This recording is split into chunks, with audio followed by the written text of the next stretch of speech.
আন্তর্জাতিক মানব পাচার নেটওয়ার্কে সম্পৃক্ত থাকার অভিযোগে এক বাংলাদেশি নাগরিককে ব্রাজিল থেকে যুক্তরাষ্ট্রে আনা হয়েছে।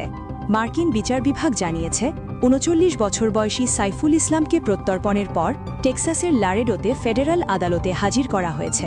কর্তৃপক্ষের অভিযোগ, তিনি এমন একটি সংঘবদ্ধ পাচার চক্রের সঙ্গে যুক্ত ছিলেন যারা দক্ষিণ আমেরিকা, মধ্য আমেরিকা ও মেক্সিকোর বিভিন্ন রুট ব্যবহার করে অভিবাসীদের অবৈধভাবে যুক্তরাষ্ট্রে প্রবেশে সহায়তা করত। তদন্তে বলা হয়েছে, ব্রাজিলের বিভিন্ন এলাকা থেকে যাত্রা শুরু করা লোকজনকে সীমান্ত পর্যন্ত পৌঁছে দেওয়ার ব্যবস্থা করা হতো। মামলার তথ্য অনুযায়ী, যুক্তরাষ্ট্রের দক্ষিণ সীমান্তে পৌঁছানোর পর অনেককে রিও গ্রান্ডে নদী পার হয়ে অথবা সীমান্তের বেড়া অতিক্রম করে প্রবেশের নির্দেশ দেওয়া হতো। পুরো কার্যক্রমে অর্থের বিনিময়ে পরিবহন, সমন্বয় ও যোগাযোগের ব্যবস্থা ছিল বলে অভিযোগ রয়েছে। সাইফুল ইসলামের বিরুদ্ধে অভিবাসী পাচার, অবৈধ প্রবেশে সহায়তা এবং ষড়যন্ত্র সহ একাধিক অভিযোগ আনা হয়েছে। এসব অভিযোগে দোষী সাব্যস্ত হলে তার বিরুদ্ধে দীর্ঘমেয়াদী কারাদণ্ড হতে পারে বলে জানিয়েছে মার্কিন কর্তৃপক্ষ।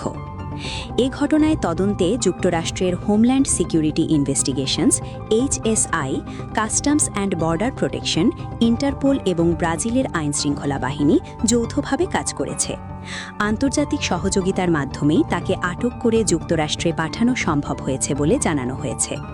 মার্কিন কর্মকর্তারা বলেছেন, সীমান্ত পথে মানব পাচার ও আন্তর্জাতিক চোরাচালান চক্রের বিরুদ্ধে অভিযান আরও জোরদার করা হবে।